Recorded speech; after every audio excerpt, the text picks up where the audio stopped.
There are places in Mexico where the earth itself is sick, where the sun does not shine, but exposes the harshness of the world's bones, where silence is not peace, but the accomplice of a secret so ancient that it has merged with the landscape. In the vastness of the Chihuahua Desert, among canyons that cut through the earth like wounds and parched plains that stretch to a shimmering horizon, these islands of frozen time exist. Ranches forgotten by God, by the government, and by memory. They are closed universes with their own gravitational laws. There, the laws of men do not reach. They crumble into the dust of the road. And the laws of nature are sometimes broken in the most terrible way. There is a ranch, 3 hours from any paved road, an anonymous point on a vast map.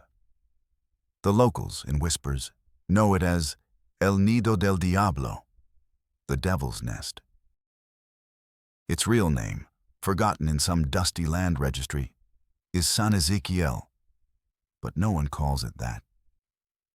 It is the land of the Ramírez family, a marked dynasty, a surname pronounced with a mixture of fear and contempt, a lineage that carries in its blood the detailed map of its own hell, a secret that is not hidden in a dark basement. Number?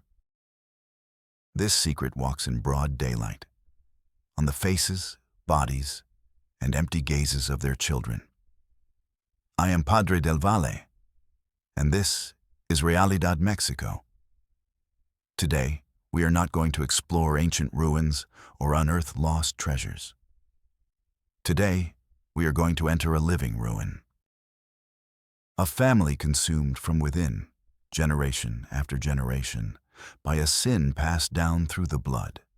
A story about pride, isolation, and the terrible price that genetics, that relentless memory, exacts from ignorance and arrogance.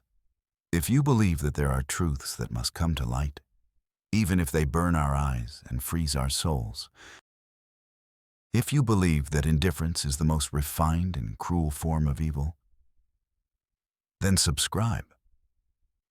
Become part of this community that dares to look where others look away. Because the journey we are about to embark on will take you to the heart of a very real darkness, and a terribly human one. It all begins not with a scream, but with a silent diagnosis, with a man of science lost in a world of blind faith. Dr. Ricardo Linares was young. He was 26 years old and had unshakable faith in the scientific method. Fresh out of medical school at UNAM, his head was full of syndromes, treatments, papers, and academic certainties. As part of his social service, he was assigned to a rural clinic in the municipality of Coyame del Soto, a lost spot on the map of Chihuahua, a punishment for his more ambitious classmates, an adventure for him. He wanted to change the world, or at least the small corner of the world he had been assigned. His universe, at that time, smelled of antiseptic, new books, and an optimism that the desert would soon put to the test. The first few weeks were a monotonous succession of colds, sutures from bar fights, and difficult births, the predictable routine of poverty. The people were distrustful. A doctor from the city, with his soft hands, clean shoes, and incomprehensible jargon. But Ricardo was patient. He learned to listen more than to talk, to observe more than to diagnose. He learned the language of silence and looks. One day, a woman arrived at the clinic. She had come from far away. He knew this from the layer of red dust covering her boots and shawl, and from the deep exhaustion in her eyes. She was carrying a boy of about 5 in her arms. The boy was burning with fever. Ricardo examined him. A throat infection, tonsillitis. Simple. He prescribed an antibiotic and gave clear instructions. But as he wrote the prescription, he noticed something else.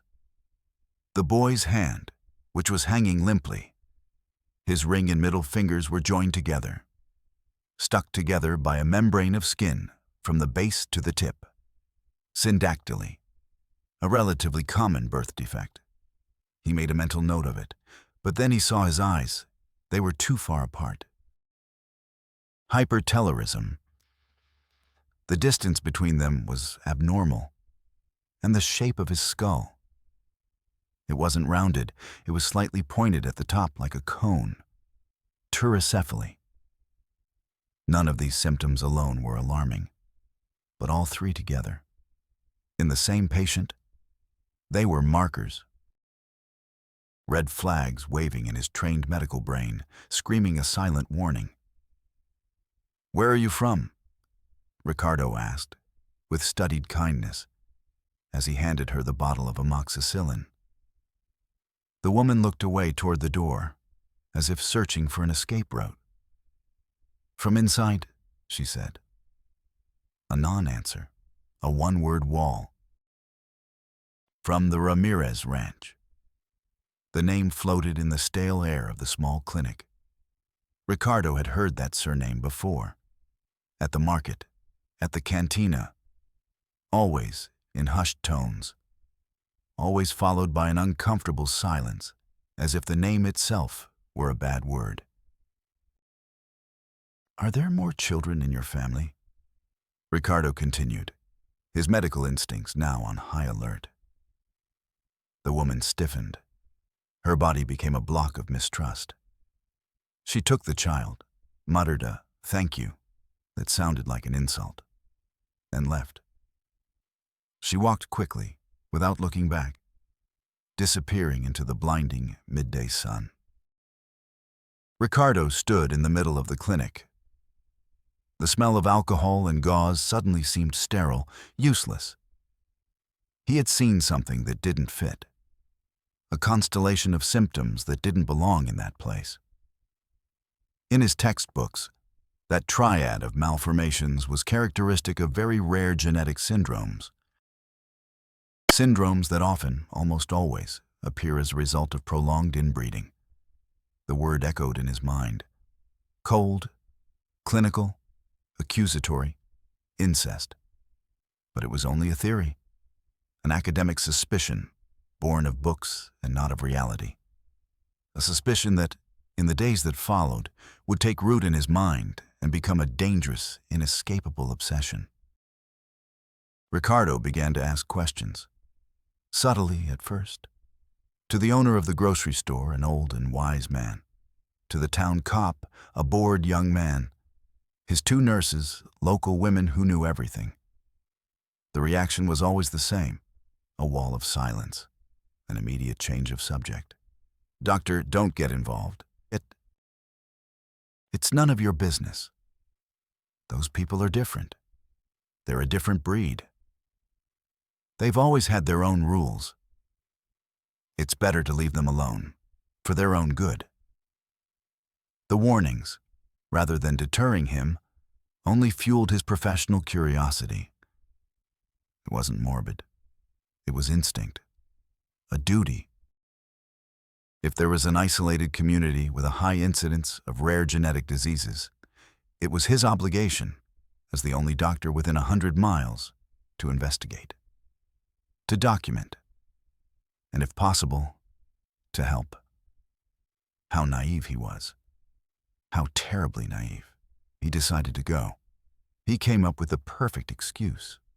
A tetanus and rabies vaccination day. An official reason. A safe conduct pass. He asked the town policeman to accompany him, just for safety. The man laughed, a joyless laugh. "My jurisdiction ends at the dry creek, Doctor. What lies beyond is their land. Not even the army goes there." So he went alone, in his rickety health service pickup truck. Loaded with coolers full of vaccines, boxes of syringes, and a growing sense of fear he didn't want to admit. The dirt road was a scar on the skin of the desert. 2 hours of bumping, dust, and a loneliness so absolute it hurt. The landscape was majestically beautiful and terrifying. Ochre mountains, endless plains, cacti rising like silent sentinels. He didn't see a single car, not a single person, just the violent blue sky and the cracked earth. He felt as if he were traveling not through space, but through time, backward. He arrived at the ranch town of San Ezequiel at noon. The sun was at its zenith, white and brutal. It wasn't a town.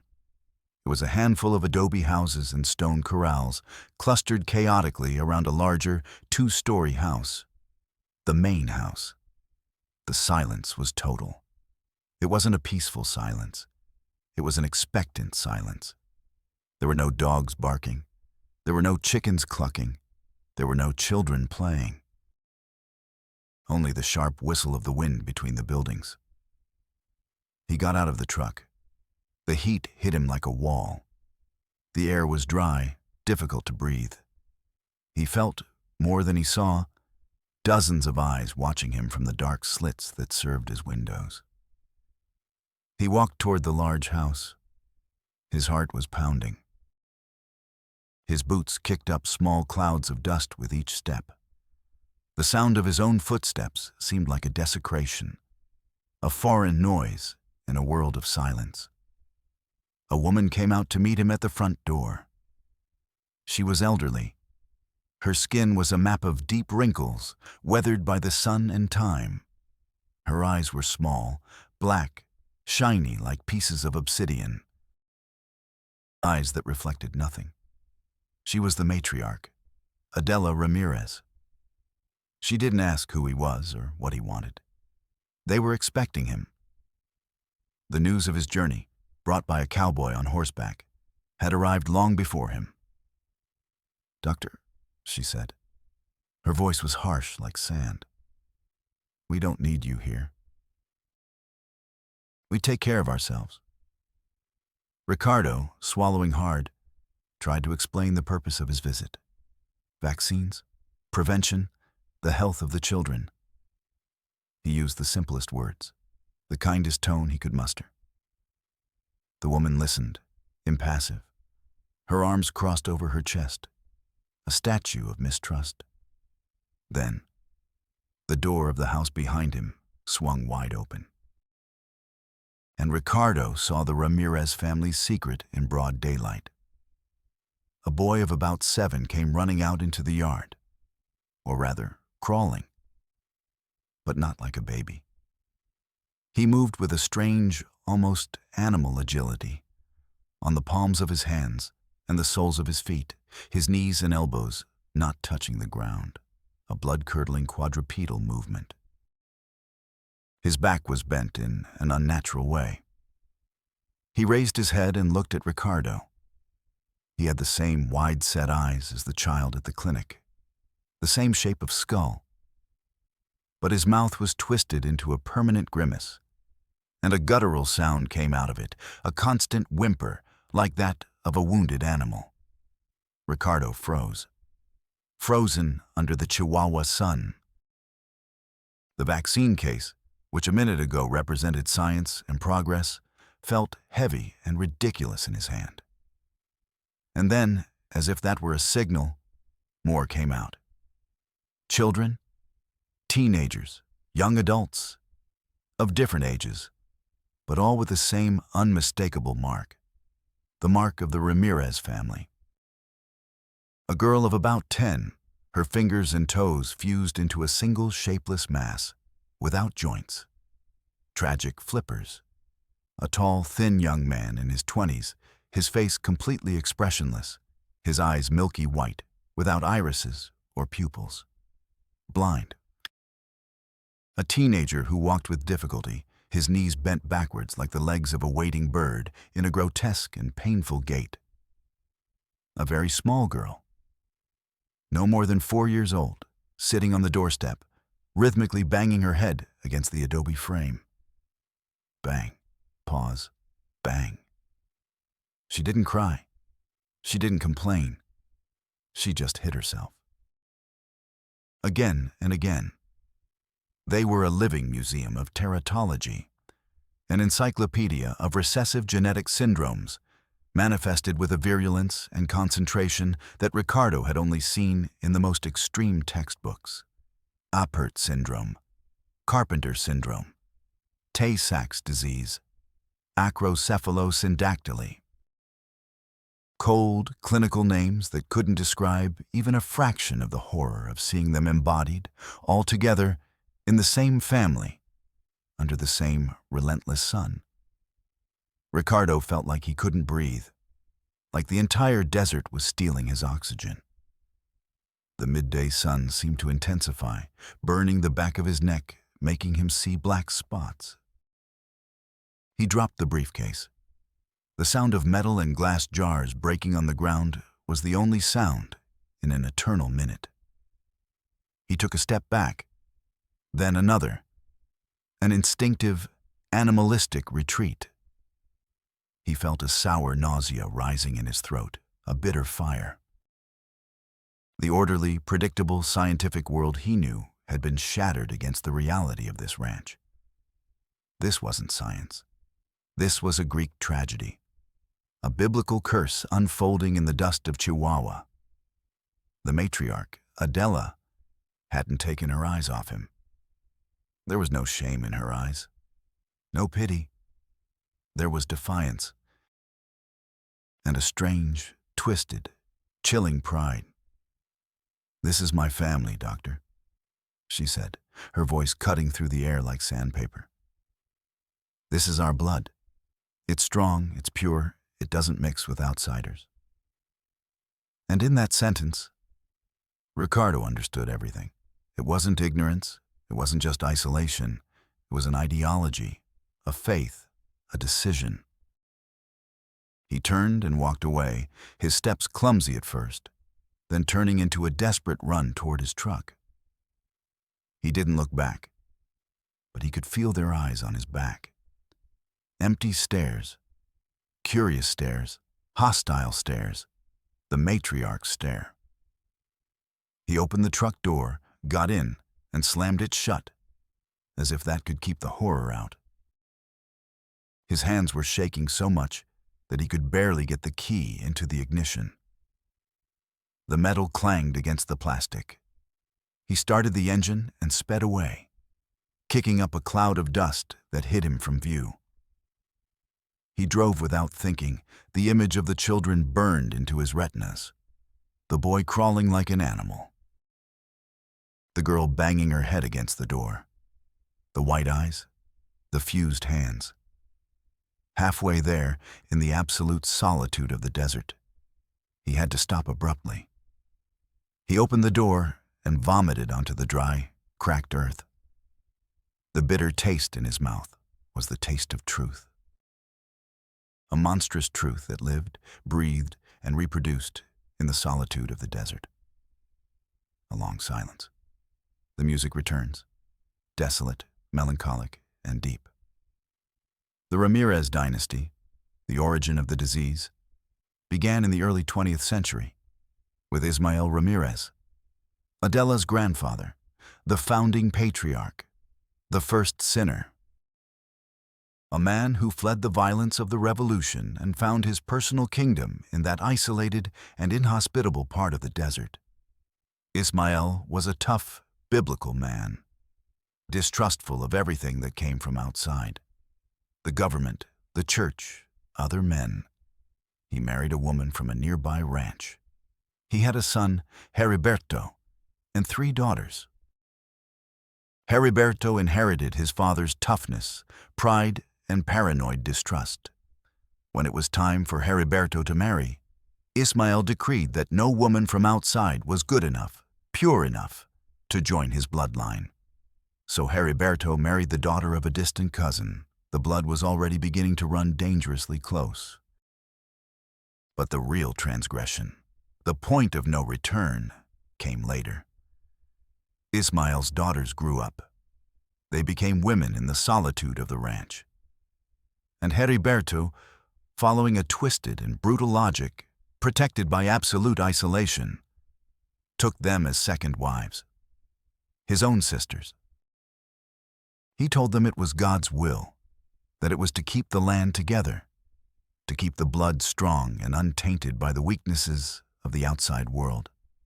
The ranch became a fortress, a fiefdom, a closed universe ruled by an incestuous king and his sister wives. The first children of these forbidden unions were born healthy, or apparently healthy. The silent, invisible genetic time bomb had not yet exploded. Sin was hidden in their chromosomes, a latent flaw waiting for its moment to manifest itself. Heriberto had children with his sisters. Later, he had children with his own daughters and nieces. The network of relationships became increasingly dense and tangled. First cousins married first cousins. Uncles married nieces. It was the norm. It reached a point where no one knew for sure what the exact relationships were anymore. The family tree was no longer a tree. It became a crown of thorns, a circle closed in on itself. The explosion, inevitable, occurred in Adela's generation. It was then that the defective recessive genes, accumulated over decades of extreme inbreeding, finally found their identical mates. And the horror, until then invisible, became visible. It became flesh. The first child with webbed fingers was born. They saw him as a freak. Then a girl who wouldn't grow, condemned to a child's body. Then one who couldn't speak, only emit guttural sounds. At first, they hid them. They kept them in back rooms, away from visitors, who never came anyway. But soon there were so many that it was impossible to hide them. The anomaly became the norm. Shame then turned into a brutal challenge. Genetic misfortune was reinterpreted as a mark of identity. They began to believe in their own twisted mythology, that their blood was not weak, but different, that those on the outside were impure, that they were a chosen lineage, marked, special. Madness became dogma. Genetics became theology. Adela, the matriarch, who had been born relatively healthy, became the high priestess of this cult of decadence. With the authority given to her by her longevity and lucid mind, she decided who married whom. She arranged the matings to, according to her, purify and strengthen the line, without understanding that each new union between close relatives was another nail in her family's genetic coffin. They lived in their own world, with their own logic, with their own God, a self-imposed genetic hell, justified by pride and protected by the immense, silent desert. Ricardo arrived at his clinic feeling like a ghost. He spent the night awake, surrounded by his medical books, with the desk lamp on until dawn. The pages that had once given him certainty and comfort now seemed to mock him. He looked for syndromes, probabilities, autosomal recessive inheritance patterns. Everything pointed to the same thing: decades of systematic and extreme inbreeding. The next morning, his eyes red from insomnia and his heart filled with righteous fury, he began his crusade. His first call was to his immediate supervisor at the Ministry of Health in Chihuahua City. He told him everything. His voice trembling with urgency and horror, he described the quadruped child, the hands without fingers, the eyes without irises. The response on the other end of the line was a long, weary sigh. "Dr. Linares, please calm down. You're probably exaggerating because of the shock. People from the countryside sometimes look different. The sun, poor nutrition. They're not different," Ricardo shouted, pounding his fist on the desk. "These are severe malformations, incompatible with a dignified life. These children need urgent medical attention, neurosurgeons, geneticists." "Look, doctor," said the supervisor, his tone becoming paternalistic and condescending. I appreciate your professional zeal, I really do. But we can't send a brigade out on a hunch. Write a report. Fill out the S04 High-Risk Area Health Report form. Be very detailed. We'll review it at the next monthly Regional Health Committee meeting. The monthly meeting was in 3 weeks. 3 weeks. An eternity. Ricardo hung up, shaking with frustration. He decided to go another route. The DIF, of the Comprehensive Family Development System. They dealt with the rights and protection of children at risk. He drove 3 hours to the capital. He managed to get an appointment with an area director, almost by miracle.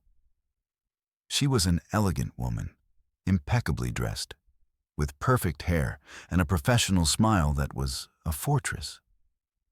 Ricardo spread the photos he had taken with his cell phone on the polished desk. Blurry, clandestine, taken secretly. But compelling. The boy crawling, his hands fused together, the face of the girl hitting herself. The director looked at them. Her professional smile didn't waver an inch. "Doctor, this is terrible, of course. A very unfortunate situation," she said, with rehearsed empathy. "But tell me, do you have a formal complaint from a family member?" "From the mother, the father." Ricardo looked at her, incredulous. "A complaint? They're the ones who provoke it. They live in a cult of incest. The matriarch encourages it." "I understand your point of view," she said, gathering the photos into a small pile and handing them back to him as if they were burning. "But legally, doctor, you must understand us. Without a complaint, we cannot intervene. Parental authority is a sacred right in this country. To intervene without a court order would be trespassing, kidnapping, a scandal." "Then get the warrant," begged Ricardo, his voice on the verge of desperation. She smiled again. A textbook smile that meant end of conversation. To obtain a court order, we need hard evidence of a continuing crime. And consanguinity between adults, if consensual, is unfortunately not always classified as a serious crime in these rural areas. They hide behind tradition and custom. It's a very complex legal loophole. Legal loophole. Tradition and custom. Words that erected an invisible bureaucratic wall around the ranch. A wall much stronger than adobe and stone. Ricardo left that office smelling of expensive perfume, feeling the cold air conditioning in his bones. The bureaucracy was a labyrinth designed so that no one would ever get anywhere. But he didn't give up. He went to the public prosecutor's office, to the State Human Rights Commission.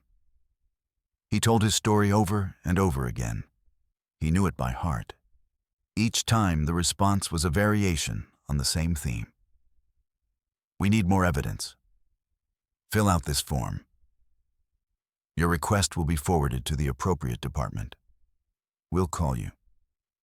Never. They never called. He encountered a wall of indifference, evasiveness, fear. One day, in a gray and gloomy hallway of the Attorney General's office, an old public defender, with the weary look of someone who has seen too much, took pity on him. He took him to a corner, away from prying ears. "Young man," he said in a low, almost fatherly voice, "stop fighting. It's a lost battle. You're not going to win." "Why?" "It's a monstrosity for all to see," replied Ricardo. The lawyer smiled with infinite sadness. "There are many Ramírez. There are more than 100 of them, between the healthy and the sick. And all of them, every single one, vote. They vote for whoever the matriarch Adela tells them to. No mayor of Koyami, no local representative in this district is going to mess with them and risk losing 150 votes. They are captive votes in exchange for being left alone in their world. Do you understand the game now? And Ricardo finally understood. It wasn't just a legal loophole. It wasn't just indifference. It was a pact. A dirty deal. Votes in exchange for silence. Votes in exchange for the health, dignity, and lives of dozens of children. When Ricardo returned to his office that night, defeated, the phone rang. It wasn't his supervisor. It was a voice he didn't recognize. Cold. Anonymous. Authoritative. Dr. Linares? We're calling from Health Services Coordination. We've received multiple reports about your activism. You're neglecting your duties at the clinic and causing problems where there are none. You are ordered to cease all investigation and contact with the Ramírez family. This is not your concern. Focus on your work. Or we will have to reevaluate your social service and take the appropriate administrative measures. The threat was direct and final. The system was not just indifferent. It was actively hostile to the truth. The system protected secrecy, because secrecy was politically useful. Ricardo sat down in his small office. The wall felt cold and rough against his back. He looked at his hands. They were no longer shaking. They lay still on his desk, heavy, useless. The helplessness was a physical sensation, a weight on his chest that made it difficult to breathe, a taste of rusty metal in his mouth. He had come up against the real monster. It wasn't genetics. It wasn't incest. It wasn't the madness of a matriarch. It was a system rotten to the core, a system where a child's life was worth less than a handful of votes, a system that didn't seek justice. It sought to maintain the status quo, the balance of power, to classify horror into folders, to stamp it received, and file it away until it was forgotten. Ricardo's year of social service ended. He had to leave. The doctor who replaced him was a frightened young man from the capital who just wanted to work his hours and return to civilization. On his last day, Ricardo told him the story. He handed him a thick folder with his notes, the photos, the names of the syndromes. The young man took it with trembling hands, a look of panic on his face. Ricardo is sure he burned it that same night in the clinic courtyard. The Ramírez family is still in San Ezequiel, in their nest in the desert. The dynasty continues. Every year, new children are born. Some seem healthy, others are born with a family mark, with the indelible mark of blood that spins in vicious circles. They continue to live in their world, apart from everything else, protected by the immense desert, and by a corrupt system that prefers to ignore them. This is not a story with an ending. It cannot have one. It is an open wound on the map of Mexico, a wound that continues to fester. It is a reminder that the most terrifying monsters are not always those who break the laws in spectacular fashion. Sometimes they are the ones who write them, those who interpret them to suit themselves, those who, from an air-conditioned desk, decide to look the other way. True horror does not live only in that forgotten ranch. It lives in the calculated indifference that allows it to exist, in the complicit silence that protects it, in the miserable price that as a society we place on human life. I am Padre del Valle, and I'll see you in the next Realidad Mexico.